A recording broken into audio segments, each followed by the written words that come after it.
Hello and welcome to the Columbia Daily Tribune's Courtside View Webcast. This is Tribune sports editor Joe Walljasper along with Tribune basketball beat writer Steve Walentick.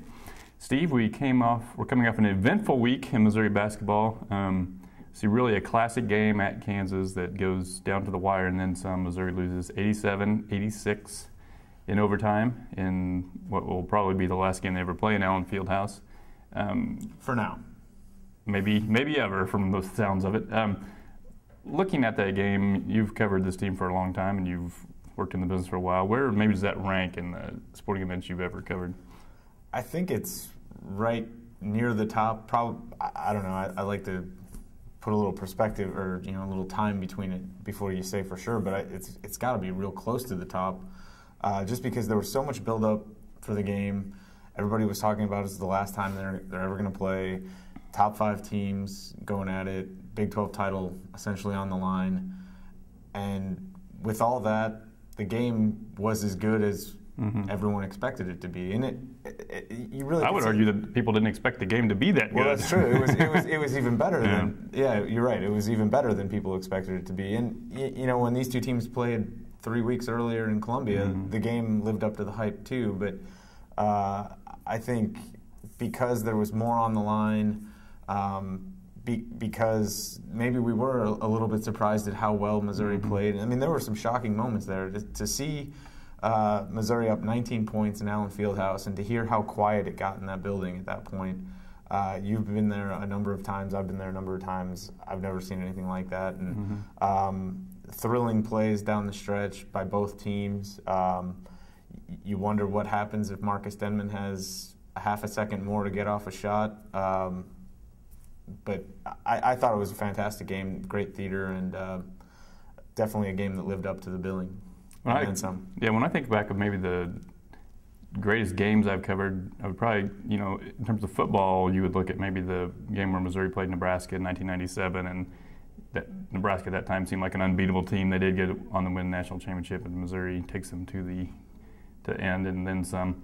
I would look at maybe you could look at the game against Kansas in football in 2007, although the game itself, while good, was not amazing. Missouri got way ahead. Kansas came back and sort of made a game of it, but it was never one that was in a whole lot of doubt. I mean, it was exciting. The atmosphere was fantastic, but the game itself didn't measure up to that.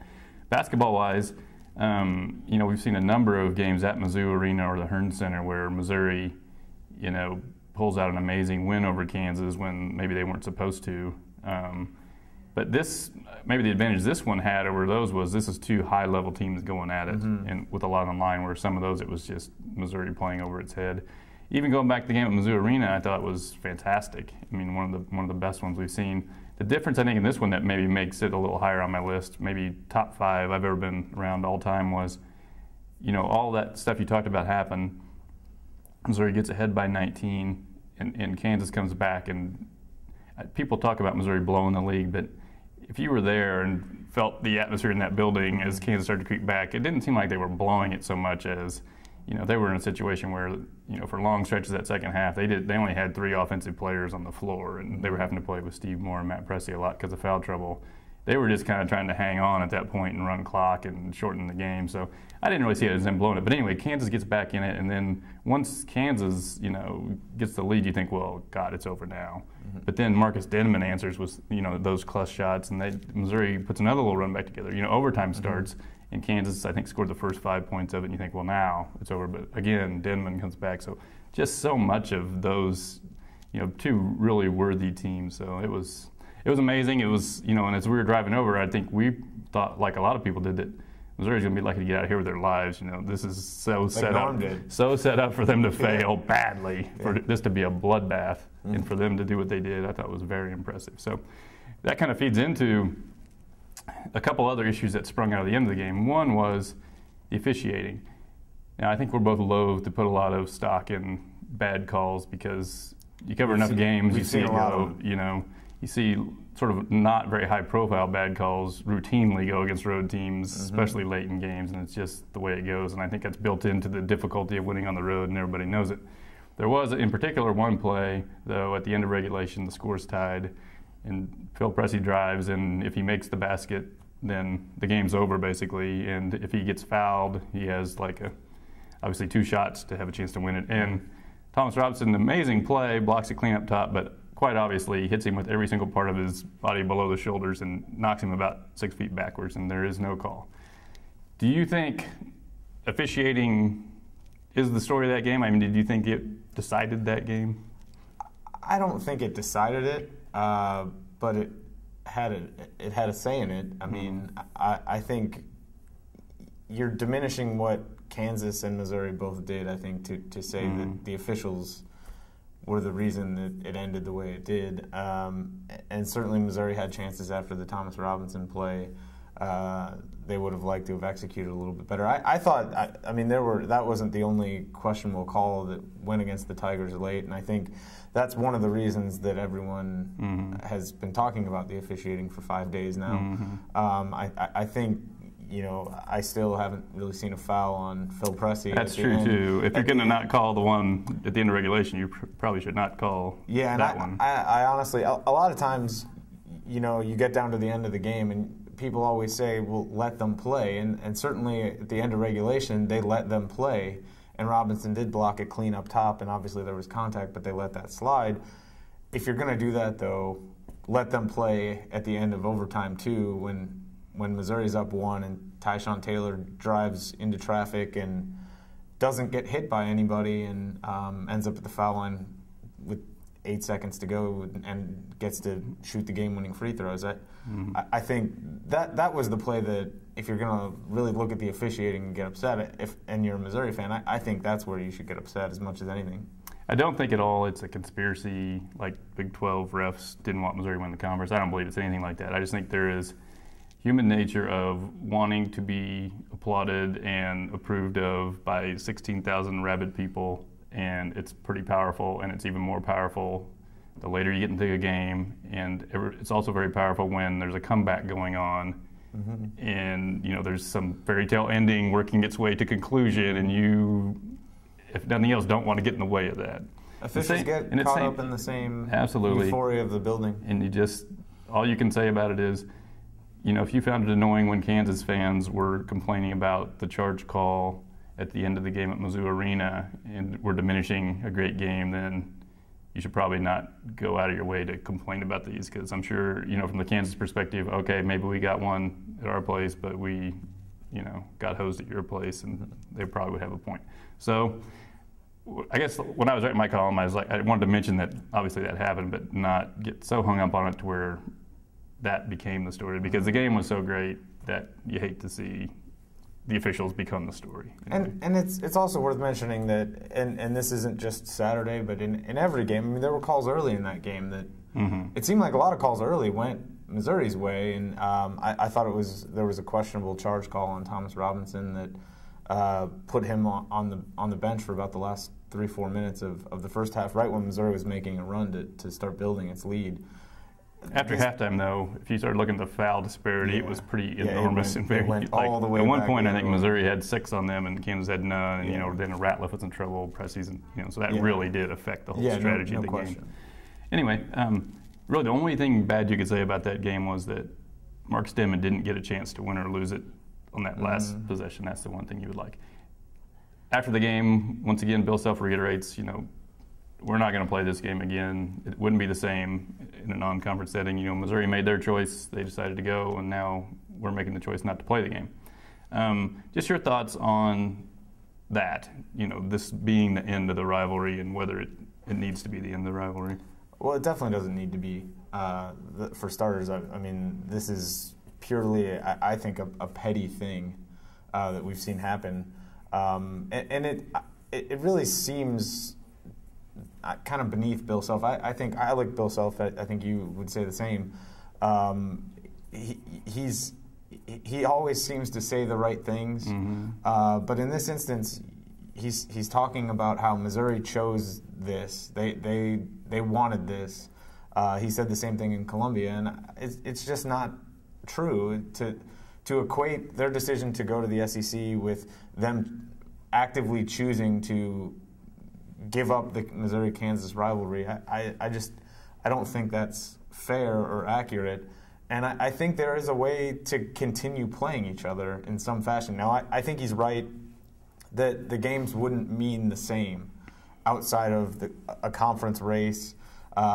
Certainly, you're not going to have a game like Saturday if they're playing in a non-conference game, because a big part of the build-up to the game, the energy in the arena, was because the Big 12 title was essentially on the line, and that won't happen again.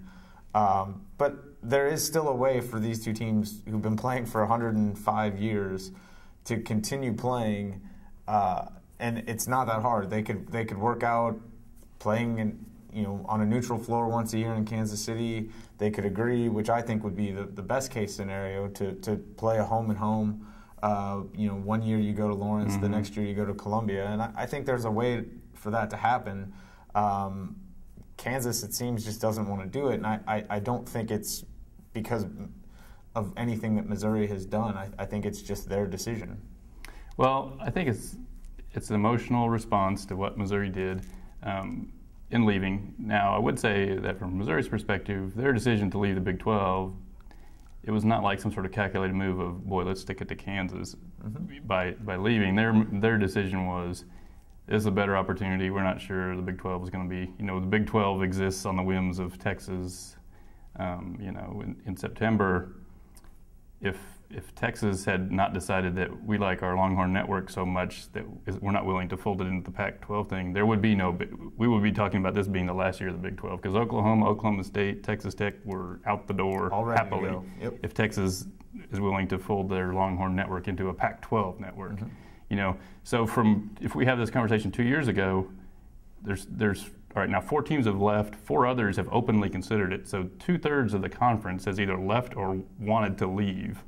So, and the 4 who were never part of that conversation, which is Kansas, Iowa State, Baylor, and Kansas State, really didn't have any offer. So I don't know why we should believe that Kansas would have been so different from any of these other schools if given the offer. So that's I think the thing. it was loyalty is having options. Loyalty, right? So it's kind of you're framing the whole discussion in a very emotional sense, but these decisions were made in a business sense.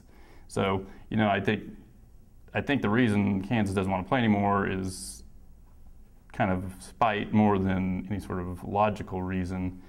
And I guess I think a lot of times they do surveys, and overwhelmingly Kansas fans say we don't want to play them anymore. But I think that's also is an emotional decision, because if you were in that building, that was not the atmosphere of a fan base that doesn't care whether they play Missouri anymore. I mean, it was, and I think even the Kansas people who've been around there forever said it's the best atmosphere they've ever had. They'll self-said it. And so now you're sort of punishing Missouri by not playing, but aren't you really punishing your own fans? I mean, they clearly loved it more. Look at Bill Self's reaction after that game. That was not the reaction of we won the Big 12 title. He wins those every year. That was something completely different. That was, we won the Big 12 title, but we stuck it to Missouri, and we didn't, God forbid, lose this last time we were playing in Allen Fieldhouse. That was so much emotions. I know you only play Kansas in sports that matter 3 times a year, but those kind of are like holidays for people in this part of the country. It's like 3 Christmases, and it's just a shame. I mean, there's nothing for Missouri in the SEC that's remotely going to compare to that, and there never will be. No. I mean, maybe if they're in the SEC for 150 years, but even then, I don't see it. So it's sad, and I think eventually they will play again, but it's not. I don't think it's going to be anytime soon. I think they're Kansas is pretty entrenched in their view of this, and so I think it's just going to take some while to. They're going to have a hard time walking back from their statements anytime. Well, that's part too. When you go on the record with statements like that, it's hard to do. Okay, moving on. Lastly, let's look ahead to all Big 12 type teams. This is Missouri has 1 game left against Texas Tech. They're locked into the number 2 position. Who's your first team all Big 12 and your coach of the year in the Big 12? Well, we'll start with the Missouri player I've got on the team, and that's Marcus Denman. He's been fantastic again this year. First team last year, deserves to be again this year. He's second leading scorer in the league, and he had a cold spell first half of the conference season, but was still putting up numbers, and he's been on a tear late, and was at his very best in the 2 biggest games I think Missouri's played all season. The first Kansas game and then on Saturday. So I think he's a clear-cut choice. I think the 2 guys on the other side that we saw on Saturday, Tyshawn Taylor and Thomas Robinson, are both clear-cut choices as well. Robinson's the leading rebounder in the league. Taylor has been, I think, the third leading scorer in conference play, and has really been Kansas' best player in the Big 12 season. I think he's shooting over 50%. He's run that team. He made all the plays really late in overtime for the Jayhawks on Saturday. So I think those two guys belong there. I think we saw another one last night, Royce White. Missouri held him down for the last 12 minutes, but boy, the first 28 minutes he was awesome. He finished with 20 points, 9 rebounds, and 6 assists. Or excuse me, 6 rebounds and 9 assists, and that's an impressive night. But he's had a lot of nights similar to that. I think he's the toughest individual matchup in the league. And then the last one's tough. I think you could look at two guys at Missouri who are deserving, and that's Phil Pressey and Ricardo Ratliff. I think they've both been instrumental to what Missouri's done, but I think they've both been a little less consistent than the guy I go with, and that's Rodney Magruder at Kansas State. He's the leading scorer and leading rebounder. He's been great in conference play. He's averaging over 17 a game. Missouri got a chance to see how good he is. He played great against them both times in probably the Wildcats' 2 biggest wins, at least along with the one they had in Waco. So those are the guys I'd go with on as far as players. And then I think there's an argument to be made that Bill Self deserves Coach of the Year again for winning an 8th straight with a thinner roster than he's accustomed to having. But I still think Frank Haith and what he's done exceeds anything that Bill Self has done this year. This is a team that was picked 4th going into the season. That was before Lawrence Bowers went down. I think, and Frank even said, most people would have dropped them at a wronger 3 at that point, and they've exceeded all expectations. And obviously, they've shown, I think, that they're right there with Kansas when they play head-to-head. So I think he's the most deserving coach. I would agree with you on the Coach of the Year. I don't think anybody's going to have a riot if it's Bill Self. He's done a great job. The thing about, and for that matter, you might want to give a little consideration to Fred Hoiberg. That's a team that people didn't have huge expectations for, and they've done well. But I would go with Haith because when Lawrence Bowers got hurt, I thought he's going to do a great job this year if they make the tournament. And wow, I mean, we quit thinking about them as where they're going to be a tournament team in about the middle of December. Yeah. I mean, and they've been good on the road. This is a team that hadn't won on the road last year. They were fantastic on the road. They were pretty tough. They overcame their size limitations with some creativity. He kind of pushed all the right buttons. And so, got them to completely buy in to play. look at the post-game comments from Pat Knight a few weeks ago, and that can be what can happen when you take over a team with a bunch of seniors that are not your own, and then compare that to the love fest going on in Missouri. It's a feat. Player-wise, I was kind of agree with you on the first 4. I would probably go with Pressey as the 5th one, just because he's been, there have been times where he probably wasn't Missouri's best point guard. That Michael Dixon was really good all year too, but I guess I would go with him basically because when he's been good, he's been so amazing at setting other people up. Like the fact that Ricardo Ratliff is in the conversation for first team is so much due to Phil Pressey putting him in those positions with the way he runs the pick and roll game. If you could, when you looked at that Kansas game, the vast difference between Missouri when Phil Pressey was on the floor and when he wasn't, it was just staggering. So he'd probably be the one I would go with, but couldn't argue too much with your list either. I think the first 4 are pretty much no-brainers. Yeah, absolutely. All right, so Missouri has one more game left in the regular season at Texas Tech, and then they will play in the Big 12 tournament. We will be back after the Big 12 tournament to talk about Missouri's NCAA tournament possibilities, so join us then.